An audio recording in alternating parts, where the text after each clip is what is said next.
Hello, नमस्ते, राम राम। स्वागत है आप सभी का आज के सेशन में जिसका नाम है डाइस। तो I am your mentor Bharat और आज हम बात करेंगे कुछ ऐसे लॉजिक्स की जो कि प्रॉपर्ली डिपेंड करते हैं डाइस के ऊपर। बिफोर आई स्टार्ट, लॉकडाउन के अंदर हमने कई सारी चीजें सीखी, या मैं कह सकता हूँ कुछ कॉमन चीजें जो हमारे अंदर थी वो बाहर आई लॉकडाउन के। जैसे सोसाइटी में जेस्चर्स, हमारा सोसाइटी में इन्वॉल्वमेंट। अब तक तो हम जानते नहीं थे कि हमारे पड़ोस में कौन रहता है, लेकिन लॉकडाउन के कारण हम लोग घुलने मिलने लगे, थोड़ी बहुत बातें करने लगे। और जैसा हम लोग पहले किया करते थे, जब हम लोग बचपन में होते थे, छोटे मोटे गेम्स खेलते थे, मजाक करते थे, मस्तियां करते थे। उनमें से एक सबसे कॉमन गेम, कौन सा कॉमन गेम होता था? लूडो। बचपन में किसी कोई ऐसा बच्चा नहीं मिलेगा मुझे जिसने लूडो नहीं खेला हो। सबसे कॉमन गेम। और सबसे बेस्ट पार्ट, अभी तो आजकल ये सेल फोन में चलता है, पहले सेल फोन में नहीं चलता था। पहले चलता था ये स्पेसिफिकली, सर प्रॉपर एक कार्डबोर्ड आता था जिसमें एक तरफ लूडो और दूसरी तरफ सांप सीढ़ी होता था। दोनों के अंदर ही डाइस का बहुत अच्छा इन्वॉल्वमेंट होता था। अच्छा, ऐसे कितने बच्चे हैं या कितने जने हैं जिन्होंने ऐसा किया होगा, सर हमने डाइस चलाया और डाइस थोड़ा सा टेढ़ा रह गया तो मैं तो नहीं मानूंगा, मैं तो फिर से चलाऊंगा। या अगर डाइस टेढ़ा रह गया और उसके ऊपर ऊपर 6 आ गया, बोला नहीं मेरा तो 6 है, मैं तो नहीं मानूंगा। यार तो ऐसे कई सारे झगड़े होते रहते हैं। आज हम बात करेंगे उन्हीं किसी पैटर्न्स के बारे में, गेम्स के अंदर लॉजिक्स कैसे निकल सकते हैं या कैसे कॉन्सेप्ट्स बनाए जा सकते हैं। जैसे कि आप लोग जानते ही हो, एलआर पढ़ने का काम नहीं, खेलने का काम है आपके लॉजिकल माइंड के साथ। तो आज हम वही कुछ करने वाले हैं। चलते हैं हमारे टॉपिक की तरफ जो कि है डाइस। यस, डाइस कुछ इस प्रकार से नजर आता है दोस्तों। समझना, जब भी हम लोग कॉमनली डाइस खेलते हैं, मैं अपने सेलफोन वाले लूडो की बात नहीं कर रहा हूँ, जनरल लूडो की बात कर रहा हूँ। जबकि कोई फिजिकल डाइस मेरे हाथ में होगा तो मैं राउंड करके फेंकूंगा। जब भी मैं फेंकूंगा तो मुझे जनरली उसके सिर्फ 3 फेस नजर आएंगे। कौन कौन से 3 फेस? सर हो सकता है माइट बी ये अपर फेस, लेफ्ट वाला फेस और थोड़ा सा राइट वाला फेस। ये 3 फेस ही आप लोग देख पाओगे। ऐसा क्यों सर? हमारी तो गर्दन हम यूं भी कर सकते हैं या हम यूं करके भी देख सकते हैं। तो मैं ऐसे डाइस की बात नहीं कर रहा हूं। जब आप स्टैग्नेंट सीधे बैठे हुए हो तो जनरली आपको सिर्फ 3 साइड्स ही नजर आएंगे। अच्छा, जब ये 3 साइड्स नजर आते हैं तो यहाँ पे इसके अपर फेस में क्या है आपको वो नजर आ जाएगा। लेफ्ट हैंड साइड क्या है जो फ्रंट फेस है, और जो राइट हैंड साइड है वो आपको इजीली नजर आ जाएगा। अब क्या होता है सर, जब फिजिकल डाइस होता है तो मेरी इच्छा, मैं उसको ऊपर नीचे करके नंबर्स देख सकता हूं। जैसे अगर मुझे अपर वाला जो साइड है, जैसे मान लो यहाँ पे 2 है, 4 है और 6 है। 2 4 6 ऐसे कुछ नंबर्स यहाँ पे लिखे हुए। मुझे तो देखना है कि सर 2 के अपोजिट मतलब, सर यहाँ पे अपर लेवल पे 2 है तो इसका अपोजिट मतलब ये नीचे वाला लेवल हो गया। अगर मुझे ये देखना हो तो क्या कर सकता हूँ? आप एक काम करो ना सर, डाइस को पकड़ो और टेढ़ा कर दो। कैसे? कुछ ऐसे। मैंने उठाया और रख दिया तो 4 और 6 तो यहीं पे है और यहाँ पे आ गया हमारा 1। तो एक चीज तो हमें साफ क्लियर है सर कि 2 के अपोजिट क्या है? 1 है। अब ये तो आपके हाथ में डाइस था तो आपने ऐसे कर दिया, या सर आपके हाथ में तो पीपीटी है, आप भी कर सकते हो। मैं तो कुछ भी कर सकता हूँ, उसको छोड़ो। लेकिन एग्जाम के अंदर अगर हमारे सामने ऐसा पेपर के अंदर आ गया तो पेपर फाड़ के यूं थोड़ी करके देखेंगे सर कि उसके अपोजिट क्या है। उसके लिए क्या लॉजिक सोच सकते हैं हम, उसकी बात करेंगे। करें स्टार्ट। अब डेफिनेटली उन लोगों ने आपको डाइस तो फिजिकल फॉर्म में दे नहीं रखा, तो हमें हमारा थोड़ा सा लॉजिकल दिमाग घुमाना पड़ेगा। कम से कम हमें वो 2 इमेजेस तो देंगी, कम से कम सेम डाइस की वो हमें डिफरेंट डिफरेंट 2 इमेजेस तो देंगे ही देंगे। इमेजेस मतलब सर उन्होंने डाइस रोल किया, एक इमेज आई, उन्होंने फोटो क्लिक कर ली। फिर उन्होंने डाइस रोल किया, दूसरी इमेज आई, उन्होंने फोटो क्लिक कर ली, और वो दोनों फोटोज हमारे एग्जाम में हमारे सामने। लाइक सर यहाँ पे 1 है, यहाँ पे 3 है, 6 है, 2 है, 1 है, 4 है। क्लियर? सर दोनों डाइस में एक चीज कॉमन है। क्या कॉमन है? 1। अब एक चीज तो आपको भी दिख रही होगी, सर 1 ही दोनों डाइस में कॉमन है, बाकी सारे नंबर अपोजिट है। तो हमारा जो केस नंबर 1 है, जैसा कि मैंने आपको अभी बताया था, क्या बताया था कि सर जो नंबर अपोजिट होता है उसको कैसे चेक कर सकते हैं? देखना, आराम से समझना चीजों को। सर 1 यहाँ पे भी है, 1 यहाँ पे भी, क्लियर है? यहाँ पे 3 है, यहाँ पे 2 है, यहाँ पे 6 है, यहाँ पे 4 है। मतलब आपने डाइस को कुछ इस प्रकार से रोटेट किया कि सर 3 के बदले 2 नजर आ रहा है, 6 के बदले 4 नजर आ रहा है, या माइट भी अपोजिट हो भी सकते हैं, हो सकते हैं। बट सर एक नंबर अभी भी विजिबल नहीं है। क्यों विजिबल नहीं है? क्योंकि सर हमारे सामने 1 बैठा हुआ है, 1 यहाँ पे भी है और 1 यहाँ पे भी है। Just because 1 is visible, the other number is not visible. अब सोचो, डाइस के अंदर जनरली कौन कौन से क्या नंबर्स होते हैं? सर 1 2 3 4 5 6। लेकिन सर 5 आपने बोला तो सही पर नजर नहीं आया। क्यों नजर नहीं आ रहा है? क्योंकि सर 1 विजिबल है। हो सकता है अगर 1 इनविजिबल हो जाता तो 5 नजर आ जाता, 1 इनविजिबल हो जाता तो 5 नजर आ जाता। तो 1 ही ऐसा नंबर है जो कि 5 को पा रहा है। हो सकता है 1 का जो पीछे वाला पार्ट है यहाँ पे कहीं, वहां पे 5 हो सकता है 1 के जो पीछे वाला पार्ट है यहाँ पे कहीं वो 5 हो, जो कि हमें नजर ही नहीं आ रहा। तो सर सारे नंबर्स नजर आ रहे हैं, जस्ट बिकॉज 1 रिपीट हो रहा है उस वजह से दूसरा नंबर नजर नहीं आ रहा है। तो हमारा केस वन क्या कहता है? सर केस वन बहुत सिंपली एक चीज कहता है, अगर दो डाइस के अंदर single number, yes I repeat, single number common है, बाकी सारे डिस्टिंक्ट होने, बाकी सारे के सारे डिस्टिंक्ट होने, तो जो कॉमन नंबर है उसके अपोजिट वो नंबर होगा जो कि सर हमारा मिस्टर इंडिया है। मिस्टर इंडिया मतलब सर इनविजिबल, इनविजिबल। क्या कहना चाहते हो आप सर? सर 1 के अपोजिट कौन सा नंबर है? जो नंबर हमें दिख ही नहीं रहा है, जो कि कौन सा नंबर होगा? Number 5। 1 is opposite to 5। Basic rule क्या कहता है सर? क्या जरूरी है 1 सेम पोजीशन पे हो? यहाँ पे तो फ्रंट में आ रहा है, यहाँ पे तो राइट हैंड साइड आ रहा है। नहीं सर, पोजीशन मैटर ही नहीं करती है, कहीं भी नजर आए कोई फर्क नहीं पड़ता, कहीं भी नजर आए कोई फर्क नहीं पड़ता। सिर्फ एक कंडीशन है। क्या कंडीशन है? एक नंबर कॉमन होना चाहिए दोनों डाइस के अंदर और बाकी सारे के सारे डिस्टिंक्ट होने चाहिए, और कोई नंबर कॉमन नहीं होना चाहिए। जो नंबर कॉमन है जैसे कि यहाँ पे 1 है, उसी प्रकार से जो इनविजिबल नंबर है ये दोनों अपने आपस में क्या है? अपोजिट नंबर्स है। इस चैप्टर के अंदर सिर्फ और सिर्फ, इस कॉन्सेप्ट के अंदर सिर्फ और सिर्फ एक ही सवाल बार बार पूछा जाएगा, सर अपोजिट कौन है? सर आपके अपोजिट कौन खड़ा हुआ है, मुझे सिर्फ इतना जानना है और कोई मतलब नहीं है। तो अगर आप कहीं लैंग्वेज मिस भी कर दो तो कोई दिक्कत नहीं है, क्योंकि हर जगह क्वेश्चन एक ही होगा, सवाल एक ही होगा, सर अपोजिट कौन है। Two positions of a dice are shown below. Which number will appear on the opposite to the face with the number 3? क्या कहना चाहते हो सर आप? सिंपल सी बात है, 3 के अपोजिट कौन है, इतना सा जानना है। सर एक बात बताओ, इस केस में तो खैर दोनों 3 हमारे सेम फेस पे आ चुके हैं, मतलब 3 दोनों केस में ऊपर वाले टॉप पे अवेलेबल है, टॉप पे नहीं भी होता तो भी कोई फर्क नहीं पड़ता। क्यों सर? क्योंकि आपने एक चीज सिखाई थी। क्या सिखाई थी? अगर एक ही नंबर कॉमन हो दोनों डाइस के अंदर, बाकी सारे डिस्टिंक्ट हो। अब वो कॉमन नंबर कहीं पे भी अपीयर हो, टॉप पे अपीयर हो, बॉटम पे अपीयर हो, साइड में अपीयर हो, कोई फर्क नहीं पड़ता, लेकिन सर एक ही नंबर कॉमन होना चाहिए। टॉप पे जो कॉमन नंबर आ रहा है या साइड में है, पर एक ही कॉमन होना चाहिए। यहाँ पे 3 दोनों डाइस में कॉमन है, बाकी सारे नंबर डिस्टिंक्ट है। अच्छा बताना कौन सा मिस्टर इंडिया है यहाँ पे? कौन सा नंबर जो दिख ही नहीं रहा है? क्यों? क्योंकि 3 ने उसकी प्लेस ले रखी है। सर 1 दिख रहा है, 2 दिख रहा है, 3 दिख रहा है, 5 और 6 दिख रहा है, 4 विजिबल नहीं है। क्यों विजिबल नहीं है? क्योंकि 3 महाराज अपनी जगह से हट ही नहीं रहे, वो बोल रहे मैं तो आऊंगा ही आऊंगा। सिर्फ और सिर्फ 3 की वजह से 4 विजिबल नहीं हो पा रहा। तो 3 के जस्ट अपोजिट नंबर कौन सा होगा? 4 होगा। क्यों सर? सर यहाँ पे जो नीचे नीचे नंबर है ना, वो दिख ही नहीं रहा है, और वो कौन सा नंबर है? हमारा 4 है सर। पहला रूल, सबसे पहला रूल क्या कहता है सर? जब एक ही नंबर कॉमन हो दोनों डाइस के अंदर और बाकी सारे डिस्टिंक्ट नंबर हो, तो जो कॉमन नंबर है जैसे यहाँ पे 3 है, और जो इनविजिबल नंबर है जो कि यहाँ पे 4 है, वो एक दूसरे के क्या हो जाएंगे? अपोजिट। क्या हो जाएंगे? अपोजिट हो जाएंगे। समझ में आई बात? अच्छा जरूरी है हर बार एक ही नंबर कॉमन और बाकी सारे डिस्टिंक्ट हो? जरूरी नहीं। हो सकता है, बिल्कुल हो सकता है कि सर 2 कॉमन नंबर आ रहे हो दो डाइस के अंदर और बाकी सारे डिफरेंट आ रहे हो। कहना क्या चाहते हो थोड़ा क्लियर करो। जैसे कि यहाँ पे 2 और 4, यहाँ पे 2 और 4, 6, यहाँ पे 6, यहाँ पे 1। सर ऐसी कोई पॉसिबिलिटी आई जिसके अंदर 2 और 4 विजिबल है और 1 विजिबल है? On the other hand same dice को अगर मैं वापस रोल करता हूं और उसकी इमेज दिखाता हूं, तो सर 6 विजिबल है, 2 विजिबल है, 4 विजिबल है। सेम जो हमारा फर्स्ट केस था उससे थोड़ा डिफरेंट होते हुए यहाँ पे एक नंबर कॉमन नहीं है, 2 नंबर कॉमन। कौन कौन से? 2 और 4 दोनों कॉमन है। तो सर हमारा केस 2। केस सेकंड क्या कहता है? सर जहां पे हमारे 2 नंबर कॉमन आ जाते हैं तो उस केस में कैसे पता पड़ेगा? समझना मैंने किया क्या? सर आपका कोई डाइस था 2 और 4 को लेके, अगर मैं आपको उसको थोड़ा सा और इजी तरीके से बताऊं, 6 और उसी प्रकार से हम 2, 6, मैं आपको विजुअली दिखा पाऊंगा, विजुअली समझा पाऊंगा। समझ?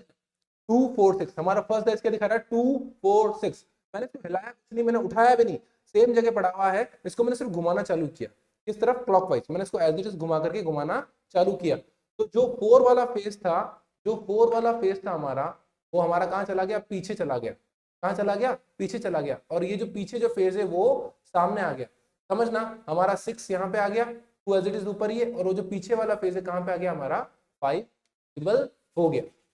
बात को प्लीज आराम से समझना, थोड़ा ध्यान से समझना, क्या कहना चाह रहा हूं मैं सर।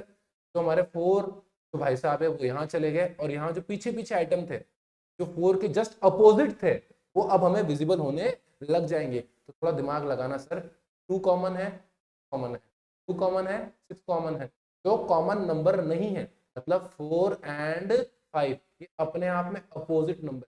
कैसे पता पड़ा सर, अभी 4 दिख रहा है तो 5 नहीं दिख रहा है, अगर मैं 4 को छुपा लूंगा तो 5 बाहर आ जाएगा, 4 को छुपा लूंगा तो 5 बाहर आ जाएगा। मुझे डाइस को ऐसे घुमाना है, ऐसे घुमाऊंगा तो जो हमारा ये 4 है ये वहां चला जाएगा ऑटोमेटिकली, जो उसके पीछे नंबर है हमें पता नहीं अभी, लेकिन सेकंड डाइस को देखने से पता पड़ रहा है कि सर यहाँ पे 5 था जो अब यहाँ पे 5 हो रहा है। क्लियर है? तो एक कॉमन सा केस, कॉमन सी क्या कहती है सर, इन केस सर हमारे अगर 2 साइड्स कॉमन है, इन केस अगर हमारे 2 साइड्स, यस 2 साइड्स कॉमन है, उस केस में क्या होगा सर, जो अनकॉमन साइड्स है, जो कि डिस्टिंक्ट साइड्स है, कौन सी डिस्टिंक्ट साइड्स है, वो क्या हो जाएंगी, एक दूसरे के अपोजिट हो जाएगी। केस में 4 और 5, इस केस में क्या था 4 और 5, मैं फिर से बता देता हूँ, 4 एंड 6 2 5 सर, दोनों ही डाइस में मैटर नहीं करता सर आपने इतनी लॉजिकली कैसे घुमाया क्या किया, कोई फर्क नहीं पड़ता। एक कॉमन सा रूल क्या कहता है, अगर 2 साइड्स कॉमन हैं 2 अलग अलग डाइस के अंदर, तो जो साइड्स कॉमन नहीं है यहाँ पे क्या हो जाएगी, अपोजिट साइड, क्योंकि यहाँ पे ये दिख रहा है वहां पे वो दिख रहा है, दोनों ही साथ में नजर नहीं आ रहे हैं। अगर साथ में नजर नहीं आ रहे हो गए, यहाँ पे 4 5 क्या है, अपोजिट है। देख लेते हैं क्वेश्चन, अभी समझ में आ जाएगा। 2 positions of a dice are shown. How many points will appear on the opposite to the face in points 5? पता नहीं सर, देखते हैं। दोनों डाइस को देखने से एक चीज पता पड़ी सर, यहाँ पे भी 1 है, यहाँ पे भी 1 है, यहाँ पे भी 2 है और यहाँ पे भी 2 है। सेम पोजीशन जरूरी नहीं है। अभी तक मैंने एक बार भी पोजीशन की बात नहीं करी, मैंने कहा बस नंबर कॉमन होना चाहिए, पोजीशन कोई भी चलेगी। यहाँ पे अनकॉमन कौन कौन से हैं सर, 4 अनकॉमन है और 5 अनकॉमन है, तो definitely 4 is opposite to 5 per hour rule 2 case 2। यहाँ पे क्या पूछा गया है सर, 5 के अपोजिट क्या होगा, 4 होगा, और option will be option number 4। Clear, समझ में आ रहा है क्या, मैं रटाना नहीं चाह रहा हूँ, कॉन्सेप्ट समझाना चाह रहा हूँ, कॉन्सेप्ट को समझना गेम की तरह है, गेम क्लियर होता जाएगा। पहला रूल क्या था सर, अगर एक ही नंबर कॉमन है बाकी सारे डिस्टिंक्ट है, तो उस केस के अंदर जो नंबर विजिबल नहीं हो रहा है वो नंबर अपोजिट होगा, किसके, जो नंबर कॉमन आ रहा है दोनों डाइस के अंदर। सेकंड केस ये कहता है कि सर 2 डाइस दे रखे हैं और दोनों डाइस में 2 नंबर कॉमन आ रहे हैं, 2 नंबर जो इसमें दिख रहे हैं सेम 2 नंबर सेकंड वाले डाइस में भी दिख रहे हैं, तो जो 2 डिस्टिंक्ट नंबर है दोनों डाइस के अंदर, वो दोनों डिस्टिंक्ट नंबर अपने आप में क्या हो जाएंगे, अपोजिट। सर इसके अलावा भी कोई केस हो सकता है क्या, तो गेम है, जितना खेलना चाहो खेलते जाओगे। थोड़ा इसको चेंज करते हैं सर। अभी तक मैंने पोजीशन की बात नहीं की थी कि सर पोजीशन कैसी होनी चाहिए, पोजीशन कैसी होनी चाहिए। मान लो अब बात करता हूं पहले वाला केस, ये हमारा 1 1 2 3 4 5।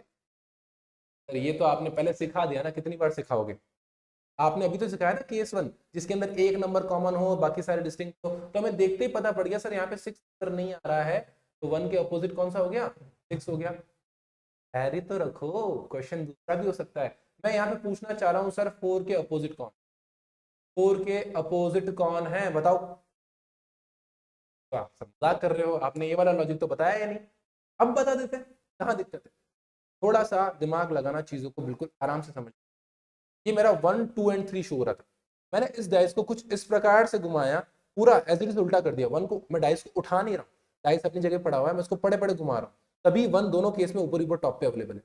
मैंने इस डाइस को इस प्रकार से घुमाया कि सर ये जो 2 के जस्ट अपोजिट था वो घूम करके यहाँ पे सामने आ गया, और यहाँ पे जो 3 के जस्ट अपोजिट था वो घूम करके यहाँ पे आ गया, मतलब मैंने इसको 180 डिग्री घुमा दिया।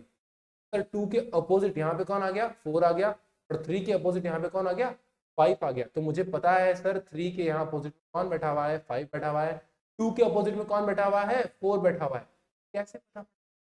कैसे पता पड़ा, क्योंकि सर 2 डाइस सामने पड़े हुए हैं और दोनों डाइस में एक ही नंबर कॉमन है, दैट इज 1। तो ये तो आपने प्रॉपर्टी नंबर फर्स्ट में भी बोला था कि एक डाइस कॉमन, लेकिन यहाँ पे एक एडिशन। क्या अब तक आपने पोजीशन की बात नहीं की, अब पोजीशन की बात भी होगी। क्या मतलब सर 1 अगर टॉप पे है तो 1 टॉप पे रहना चाहिए दूसरे वाले डाइस के अंदर भी, 1 अगर आगे है तो 1 आगे ही रहना चाहिए दूसरे वाले डाइस के अंदर भी, 1 अगर साइड में है तो साइड में रहना चाहिए दूसरे वाले डाइस के अंदर भी। क्या मतलब सर, इसका सिंपल सा मतलब है सर 1 यहाँ पे अवेलेबल है, 1 यहाँ पे, जो कॉमन नंबर है, जरूरी नहीं 1, जो भी कॉमन नंबर है दोनों सेम फेस पे होने चाहिए। मान लो अगर 1 यहाँ पर है, यहाँ पर ही होना चाहिए, अगर 1 यहाँ पर है दूसरे डाइस के अंदर भी 1 यहाँ पर ही होना चाहिए, तभी ये प्रॉपर्टी में लगा पाऊंगा, अदरवाइज ये प्रॉपर्टी में नहीं लगा सकता। मतलब इसको लगाने के लिए दो चीजें चाहिए, केस नंबर 1 तो चाहिए ही चाहिए, मतलब एक ही नंबर कॉमन होना चाहिए, बाकी सारे डिस्टिंक्ट। दूसरा सर, जो नंबर कॉमन है वो दोनों डाइस में सेम फेस पे नजर आना चाहिए।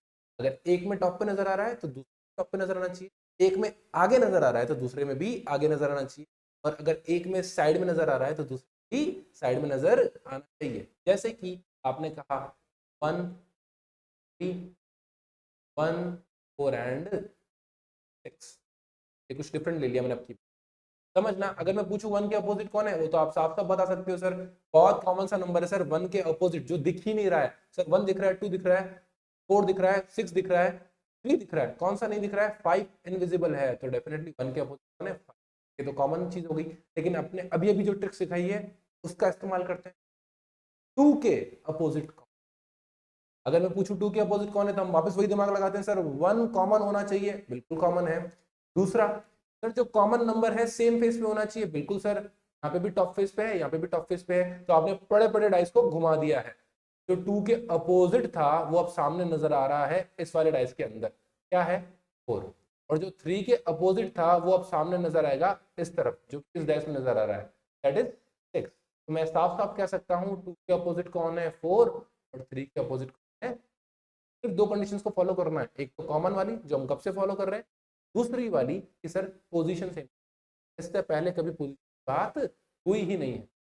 अभी देख लेते हैं हाउ मैनी। अच्छा, एक चीज जरूरी नहीं है कि हर बार यहाँ पे नंबर्स और डॉट्स ही हैं, सिंबल्स भी आ सकते हैं, लेटर्स भी आ सकते हैं, बड़े नंबर भी आ सकते हैं, 2 डिजिट नंबर भी आ सकते हैं, 12 15 के वाले नंबर्स भी करें स्टार्ट। पर उस केस के अंदर ये लोग हमें 2 इमेजेस से ज्यादा इमेज दे देंगे ताकि हमें पता पड़ जाए कि कितने नंबर्स शो हो रहे हैं।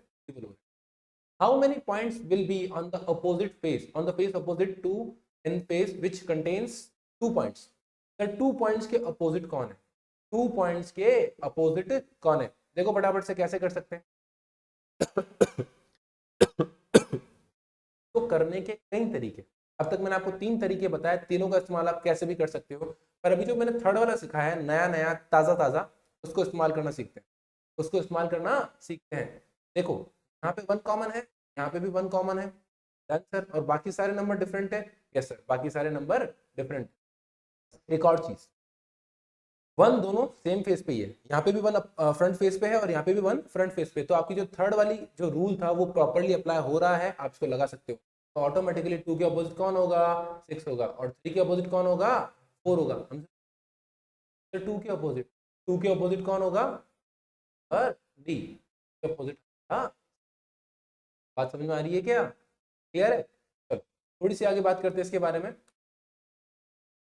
अब आपने एक बात कही सर कि दोनों कंडीशंस पूरा होना जरूरी है, एक ही नंबर कॉमन होना चाहिए, एक ही नंबर दिखना चाहिए, बाकी सारे डिस्टिंक्ट होने चाहिए।